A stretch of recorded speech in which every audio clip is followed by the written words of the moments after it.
Kayaknya kalau misalnya aku udah liputan Piala Dunia, matinya enak deh gitu. Nah, saya sudah dapat ID untuk liputan Piala Dunia.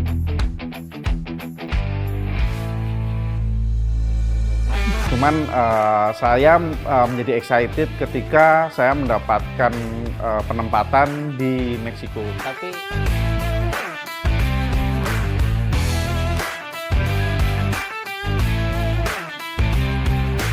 Tapi saya percaya kesempatan gak datang 2 kali daripada saya menyesal di kemudian hari. Jadi saya lebih baik mengambil resikonya. Ngapain kamu di sini? Tim kamu kan nggak main di Piala Dunia. Sedih jujur. Ini saya sudah berada di dalam Shuttle Stadium. Ada cerita unik tadi ketika saya masuk.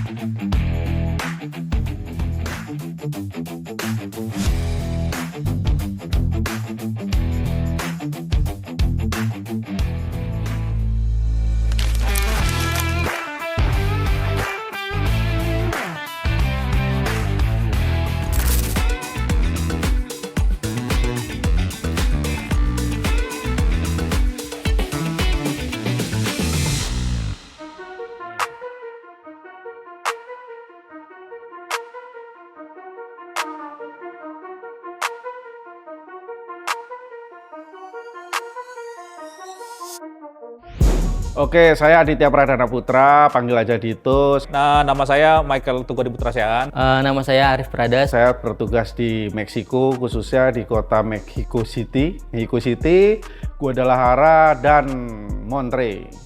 Lalu di final juga sempat ditugaskan bersama Mike di New York, New Jersey. Saya kemarin di Piala Dunia meliput di 5 kota, tapi 7 kali bolak-balik. Jadi ada 7 tempat yang saya datangin. Yang pertama saya ke Philadelphia, saya langsung lanjut ke New Jersey, lalu Atlanta, lalu Miami, lalu Boston, baru kembali ke Atlanta, lalu terakhir ke New Jersey untuk final. Saya meliput Piala Dunia di 2 kota 2 negara, Vancouver, Kanada, dan juga Seattle, Amerika Serikat. Yang pertama itu karena awalnya itu saya diminta kepala redaksi olahraga untuk liput Asian Games sebenarnya ke Jepang. Mike, kamu ke Asian Games ya, ke Jepang ya? Saya oke, siap. Namun setelah itu sekitar bulan April atau Mei ya, saya kok nggak salah, dia ngeralat, Mike nggak jadi ke Asian Games ya, katanya ke Piala Dunia aja. Ya udah, saya sebagai wartawan yang baik ya, ya saya siap aja gitu ke Piala Dunia. Nanti lu ke saya nanti liputannya di Amerika gitu. Oke, siap gitu. Karena saya langsung merasa senang ya, senang karena Piala Dunia itu salah satu momen yang menurut saya itu bukan cuma tentang sepak bola ya.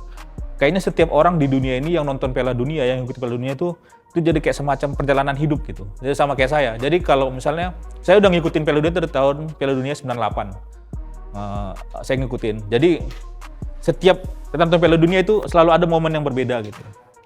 Jadi kalau bagi saya momen itu adalah momen bersama bapak saya yang memang mengenalkan saya ke sepak bola gitu kan. Jadi ketika saya ditugaskan Piala Dunia, saya agak semangat, langsung siap gitu. Karena senang karena ini jadi salah satu momen impian saya memang liputan Piala Dunia. Saya sempat ngomong ke istri saya sebelum liputan Piala Dunia ini ya, saya bilang gini, kayaknya kalau misalnya aku udah liputan Piala Dunia, matinya enak deh gitu. Matinya lebih tenang gitu kalau dapat Piala Dunia. Tapi ya udah dapat Piala Dunia. Dan salah satu impian saya, karena dari kecil saya udah nonton Piala Dunia gitu. Ketika saya mendapatkan kabar, saya biasa aja sih seperti halnya penugasan sebelum-sebelumnya. Ya seperti halnya penugasan ya udah saya melaksanakan saja gitu. Cuman saya menjadi excited ketika saya mendapatkan penempatan di Meksiko karena salah satu stadionnya yaitu Azteca adalah stadion yang sejak kecil saya tahu dan saya memaknai stadion itu sebagai stadion yang legendaris, stadion yang mistis, stadion yang menelurkan banyak sejarah. Salah satunya ketika Pele juara di 1970, lalu gol tangan Tuhan Diego Maradona di 1986, lalu ada namanya gerakan Mexican Wave, lah itu ada di Stadion Azteca. Nah, sehingga ketika saya tahu saya ditugaskan ke Meksiko, saya termasuk excited banget lah. Jadi terakhir kali saya liputan ke lapangan itu adalah waktu tahun 2023. Itu juga sekolah pewarta gitu di Antara, dan selama 3 tahun itu saya nggak pernah ke lapangan. Jadi ada takutnya, apalagi nih Piala Dunia gitu, event besar internasional. Kalau kata orang yang saya dengar ya, Piala Dunia itu adalah liputan puncaknya pewarta olahraga khususnya sepak bola gitu, naik hajinya gitu dibilang. Jadi tanggung jawabnya besar banget. Tapi saya percaya kesempatan gak datang 2 kali, daripada saya menyesal di kemudian hari. Jadi saya lebih baik mengambil resikonya gitu. Persiapan yang intensif itu sekitar 1 bulan ya. Saya lumayan sering olahraga. Awalnya sangat-sangat olahraga. Saya jalan hampir tiap pagi, jalan kaki itu mungkin sekitar sejam ya. Saya jalan kaki muter-muter karena saya tahu penugasan saya cukup padat. Saya pindah-pindah kota dan saya akan banyak jalan kaki, jadi saya persiapannya itu sih. Jadi saya sebelum berangkat itu saya menyiapkan yang namanya itinerary, itu perjalanan ya. Nah, selain itu saya juga menyiapkan per hari, per jam saya mau ngapain di sana. Itu kalau saya pribadi saya menyiapkan itu. Jadi kayak tanggal 7 tanggal 2 saya di Philadelphia, ngapain aja nih gitu. Tanggal hari segini saya punya detail tuh.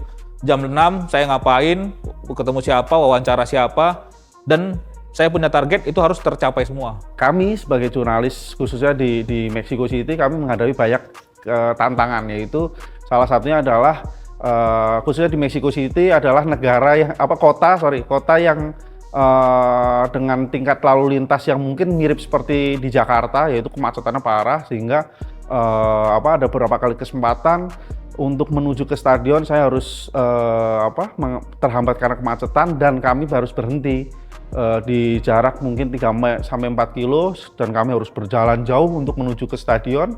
Sampai akhirnya di stadion pun juga kami harus melalui rute jalan kaki yang lumayan, hingga ya pada akhirnya ya butuh waktu yang agak lama untuk bisa kita jalan. Terus selain itu juga terkadang di dalam stadion pun juga nggak semuanya lancar ya. Jadi terkadang ada situasi yang kita hadapi, yaitu sinyal internet susah, terus kabel internet juga nggak berfungsi, sehingga kita perlu menyiapkan plan A, plan B, plan C, sehingga kita masih tetap bisa untuk memproduksi foto dan mengirimkannya secara cepat sehingga bisa ditayangkan oleh Antara dan dinikmati oleh para pembaca yang ada di Indonesia secara cepat juga, seperti itu. Ya mungkin hasil karya itu kan cuman kelihatan, apalagi saya mewakili video itu dalam hitungan menit aja ya, 1 menit 2 menit, tapi prosesnya itu panjang banget. Apalagi kalau di hari pertandingan itu saya misalnya dapat pertandingan jam 1 siang kick off-nya, itu saya harus sudah ada di sekitar stadion itu mungkin jam 9 pagi. Nah itu kebetulan saya di sana jarang banget menggunakan Uber, saya pakai transportasi umum, kereta Skytrain gitu di Vancouver. Dan setelah itu yang kalau boleh agak sombong ya, saya adalah salah satunya mungkin di antara 3 yang berangkat ini yang dapat akses ke Mix Zone. Mix Zone itu dimana kita bisa dapat akses ketemu sama beberapa pemain yang disuruh sama FIFA buat ngelewatin itu gitu. Nah, jadi setelah kita liputan sebelum pertandingan sampai setelahnya itu masih ada proses panjang, apalagi kalau pertandingannya tuh kelar jam 1 malam, itu masih ada proses buat naskah lagi, karena kalau pertandingan selesai jam 10 di Mix Zone itu kelarnya jam 12 malam. Nah itu kita balik lagi ngejar kereta malam terakhir jam 1 buat ke Airbnb. Nah jadi prosesnya cukup panjang yang nggak bisa dilihat teman-teman yang menyaksikan berita-berita itu, yang cuma sekedar mungkin 2 menit 3 menit itu gitu.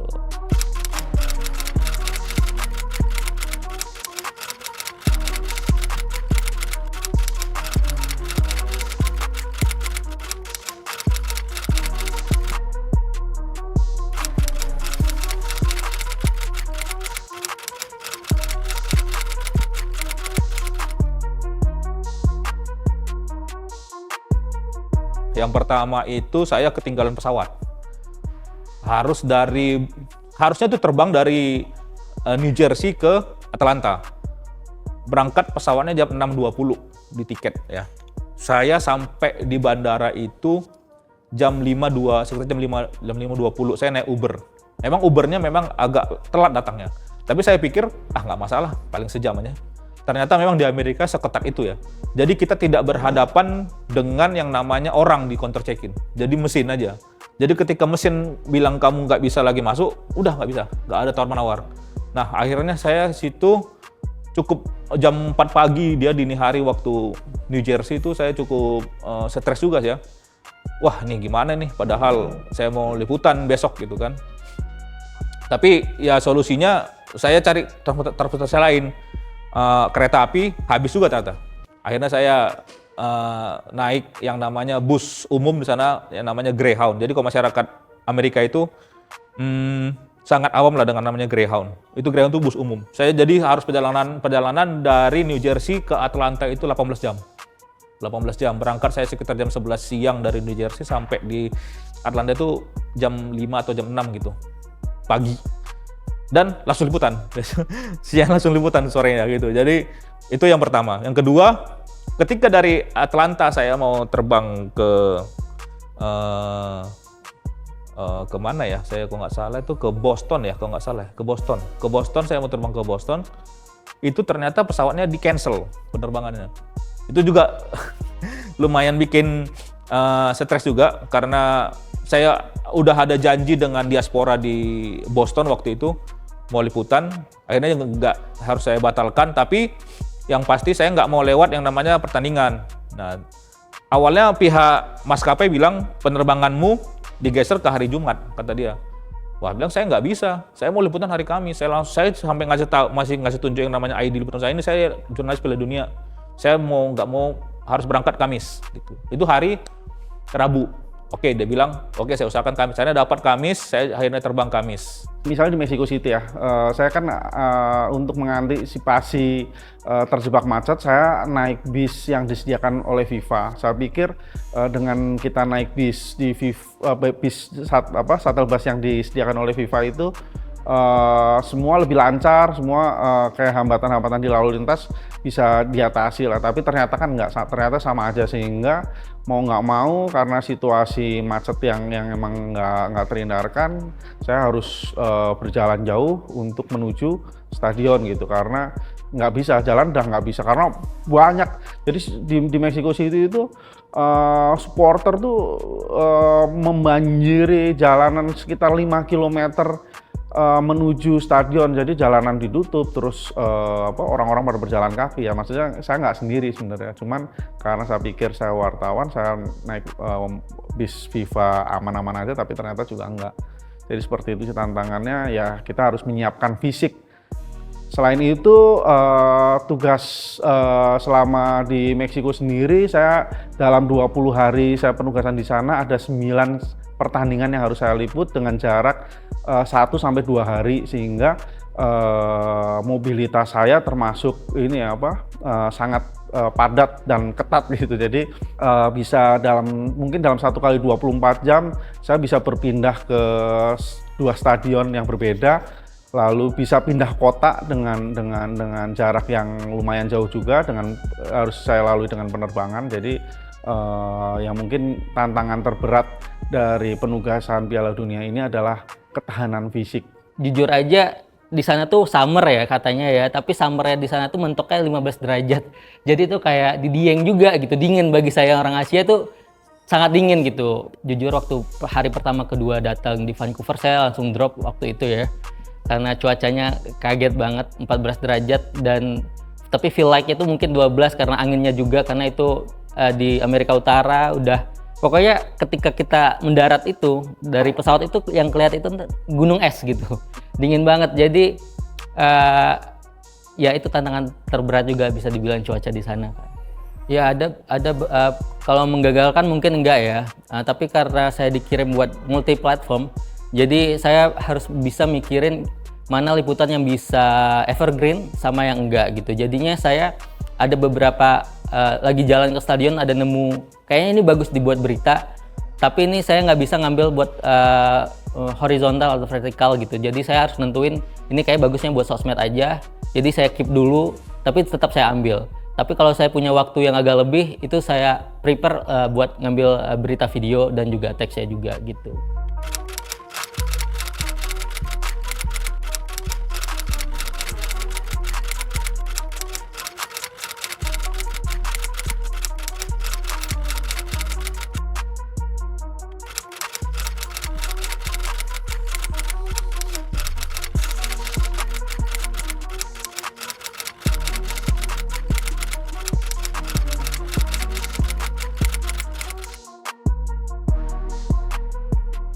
saya wawancara singkat dengan Arsene Wenger.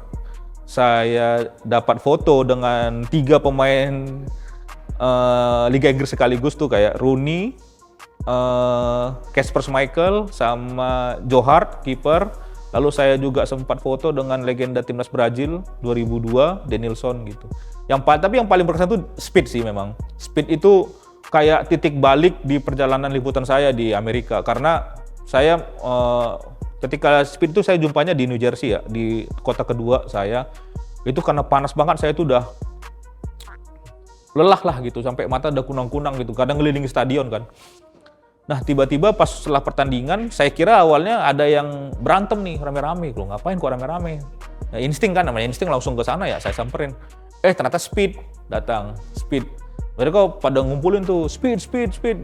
Nah saya gimana caranya saya bikin Speed itu lihat ke saya gitu.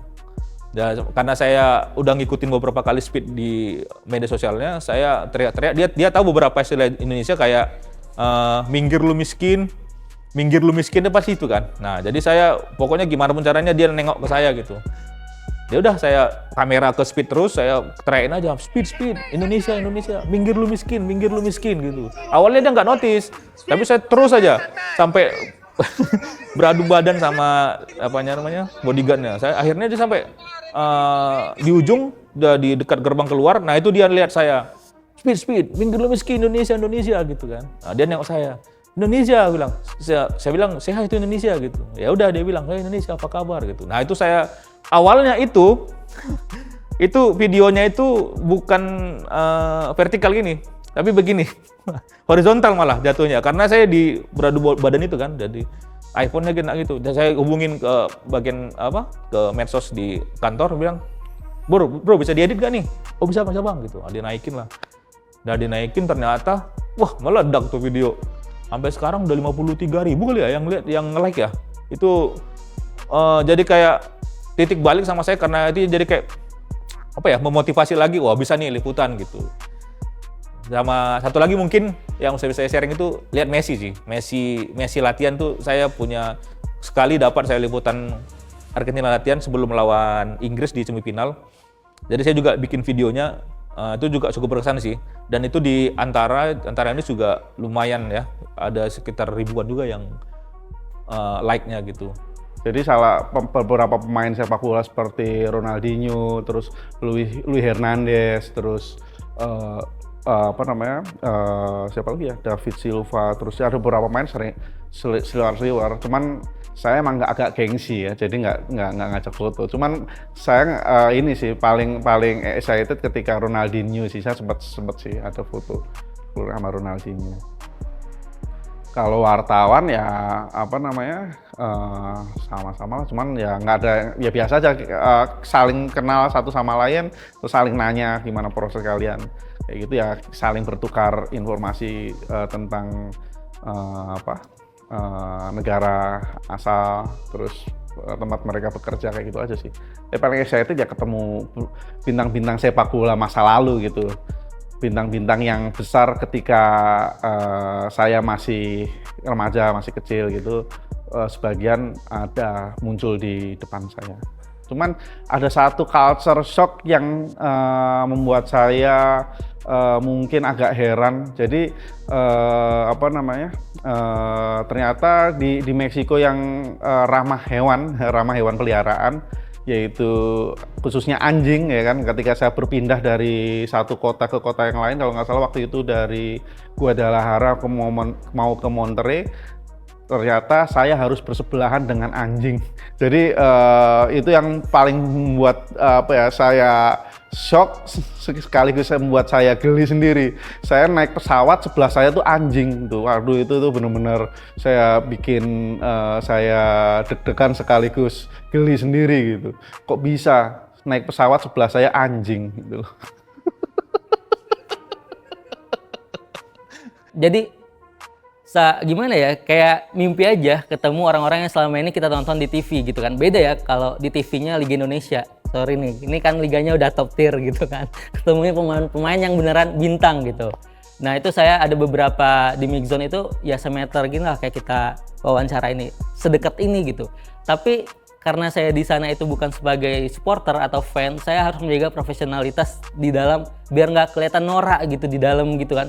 Yang kayak jadi di situ tuh pasti ada tulisan no filming atau selfie zone gitu, nggak boleh selfie karena emang lu di situ buat kerja gitu.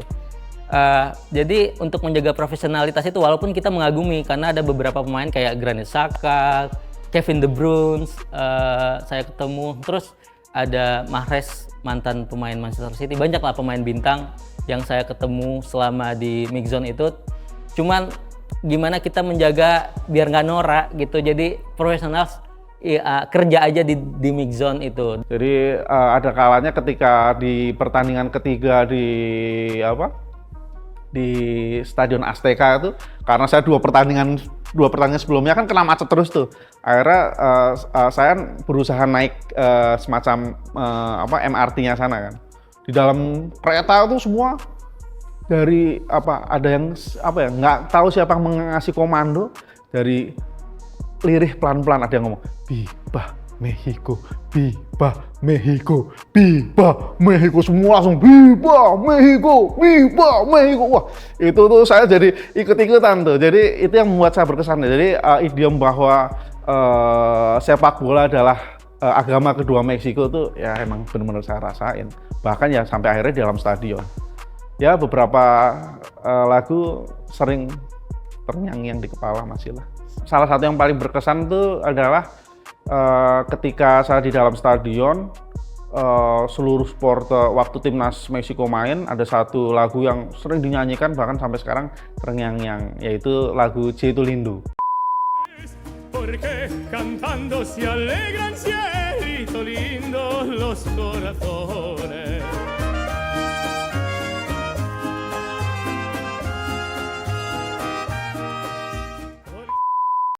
Itu salah satu lagu yang populer yang sering dinyanyikan sama supporter Meksiko tuh. Itu semua seluruh stadion tuh nyanyi sampai bergemuruh, sampai ibaratnya sampai ada getaran gitu, sampai benar-benar terus ditambah sama ada ini di asiknya di sana tuh kalau di kita mungkin ada drum gitu ya. Itu tuh sambil diiringi musik khas sana.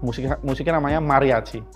Jadi sambil itu bikin kita kayak ikut terbawa suasana lah. Ya mungkin sama seperti halnya ketika kita ada di GBK waktu timnas Indonesia main nyanyi Garuda di Dadaku kayak gitu. Cuman ini dengan irama yang berbeda dan ada iringan musik khas sana gitu.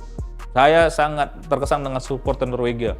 Mereka itu karena kemarin itu mereka lolos jauh ya, sampai memecahkan rekor mereka sampai 16 besar ya. Perempat final ya. Jadi supporter Norwegia itu sangat bersemangat ya, yang kayak kalau tahu ya Viking Row namanya, mereka yang ru gitu. Jadi mereka itu bukan cuma di stadion, bukan di dalam stadion, tapi di luar stadion mereka juga kayak gitu. Dan mereka itu setiap pertandingan Norwegia itu sangat bersemangat lah gitu kan. Mungkin karena memang mereka jarang-jarang yang masuk sampai ke melaju jauh di Piala Dunia ya. Dan yang saya bilang tadi juga supporter mabuk itu juga beberapa orang Norwegia itu. Jadi mereka ya begitulah ya situasinya. Dan saya juga ada wawancara juga supporter Norwegia itu, sampai dia ada yang nonton terus dari Norwegia pertama sampai Norwegia akhirnya nggak lolos. Dia orang Oslo, orang Norwegia juga. Dia tuh sampai menghabiskan sampai $230.000 katanya hanya untuk menyaksikan semua pertandingan Norwegia. Jadi sampai segitunya mereka gitu. Kalau pertandingan yang paling deket sama kayak atmosfer Indonesia itu ketika pertandingan Swiss Kolombia ya, karena Kolombia itu juga termasuk negara yang gila sepak bola. Jadi supporternya itu bahkan kalau kita dengar yel-yel atau chance-nya itu hampir mirip sama Indonesia yang kayak yo ayo. Nah itu tapi pakai bahasa Kolombia. Nah itu saya dengar chance-chance kayak gitu. Itu yang paling berasa atmosfer nonton bolanya. Karena negara-negara lain kayak Swiss itu sebenarnya ada chance-nya, tapi karena mereka sedikit jadi kurang berasa gitu. Atau Kanada, saya nggak menyaksikan secara langsung karena banyak pertandingan Kanada itu di Toronto, kata-kata orang sana ya. Nah itu Jadi saya nontonnya itu di ini fanzone. Nah, walaupun di fanzone itu mereka ya cuman menonton, bukan supporter gitu. Nggak ada chance-nya paling kayak cuman let's go Canada. Nah, itu 90 menit diulang gitu. Saya kayak begini doang ini gitu kayak gitu. Tapi kalau yang paling membekas adalah ada saya ketika wawancara namanya Omar dari Aljazair. Itu saya ada sosmednya itu yang kalau teman-teman ingat saya wawancara dia grup gitu, terus dia pura-pura jadi jurnalis. Nah, tapi si Omar ini yang serius menjawab. Nah, Omar itu karena temennya bercandain mulu, terus dia bilang ke temannya gini, bro dia lagi kerja bro, kasihan, lu harus hargai. Jadi bro, setelah saya tanya, dia bilang nanya ulang deh sama saya yang serius gitu, nggak apa-apa. Yang tadi biarin aja. Tapi itu juga menarik menurut saya. Dia maksudnya dibalik yang serius ada yang bercanda, itu menarik juga. Nah, setelah itu tuh seperti yang saya bilang tadi, culture masyarakat di sana tuh sangat menghargai dan mengapresiasi ya. Jadi setelah itu pasti dia langsung kayak, bro kamu melakukan yang terbaik banget, terima kasih buat wawancaranya, sukses buat kerjaan kamu sampai selesai di Piala Dunia ini gitu. Itu membekas dari saya, Omar dari Aljazair. Balik lagi, karena saya ini bukan pewarta di lapangan, saya ini video editor, saya ini host podcast redaksi olahraga, cuman itu yang irisan sama olahraga. Jadi momen yang sangat bikin saya merinding itu ketika saya sejajar sama jurnalis internasional lainnya gitu. Nah, itu beberapa kali ketika saya duduk di tribun media itu ngobrol sama jurnalis-jurnalis itu, dan buat info aja, bisa dibilang saya adalah yang paling muda, pewarta paling muda ketika liputan di Vancouver maupun di Seattle. Saya ada ngobrol beberapa sama jurnalis di sana, rata-rata mereka minimal udah 3 atau 2 kali Piala Dunia liputan. Nah, saya pertama gitu kan. Itu adalah momen yang merinding karena saya bisa sejajar nih sama mereka di sini gitu kan. Tapi saya yakin mereka juga dulunya kayak saya gitu, ada momen pertama kalinya juga gitu waktu muda. Tentu final ya, final Piala Dunia itu salah satu momen yang bikin merinding dan bikin terharu sih sama saya ya. Karena saya terakhir kali nonton Piala Dunia 2022 itu juga Messi ya di final lawan Perancis waktu itu kan. Saya nontonnya sama bapak saya. Jadi sama bapak saya nonton di rumah waktu itu di kampung, nonton di situ. Nah, sekarang bapak saya udah berpulang 2025 kemarin. Jadi ketika saya nonton lagi final tapi langsung di stadionnya itu kayak ngingat orang tua gitu ya kan. Ingat orang tua, ingat bapak gitu kan. Nah, jadi situ yang momen merindingnya di situ kayak apa ya? Kayak kenangannya balik lagi gitu. Itu sih. Kalau pertandingan di stadion itu ya final ya, apalagi ya. Karena final itu memang puncak-puncaknya, dan di situ supporter tuh sangat bersemangat dua-duanya, baik Argentina maupun Spanyol gitu. Atmosfer yang paling sulit saya lupakan sebenarnya pertandingan pertama. Tapi kalau dalam pengalaman saya memotret kemarin, saya tuh paling suka waktu Meksiko melawan Ekuador di pertandingan terakhir grup A. Itu pertandingan ketiga tuh. Itu sekaligus menjadi pertandingan pamungkas saya yang saya liput di Meksiko. Itu karena waktu pertandingan pertama itu kan saya ada di atas. Lalu di pertandingan kedua saya memotret di bawah, ya kan. Nah, ketika di bawah tuh entah kenapa suasananya tuh lebih bergemuruh, dan kebetulan mungkin euforianya lebih karena di pertandingan terakhir itu timnas Meksiko mengunci posisinya sebagai juara grup sekaligus lolos ke babak selanjutnya di 32 besar, ya kan. Dan ya udah euforianya tuh benar-benar kerasa karena semua tuh menyanyi itu Cieto Lindo sambil Viva Mexico gitu. Setiap melakukan apapun gitu, apapun kerjaan yang kita lakukan, jangan lupa dinikmati. Live a life no regret. Nanti jangan ada penyesalan gitu kan, karena kita bisa balik ke tempat itu tapi mungkin momennya udah berbeda gitu. Jadi jangan lupa dinikmatin dalam kerjanya. Sampai saat ini pun saya masih ngerasa ini mimpi ya, bisa terlibat di event besar internasional ini gitu kan. Saya ini supporter demen sepak bola gitu kan. Ini kayak bisa nonton satu pertandingannya aja udah syukur banget. Ini saya sampai dapat akses buat bisa keliling di stadion itu ketemu pemain. Gak bisa diungkapin teman-teman. Itu kayak gimana ya gitu. Udah kayak wow aja sampai saat ini saya masih nggak nyangka saya sudah ngelewatin perjalanan panjang itu gitu. Itu sih saya bersyukur. Alhamdulillah. Terima kasih kantor Antara. Terima kasih.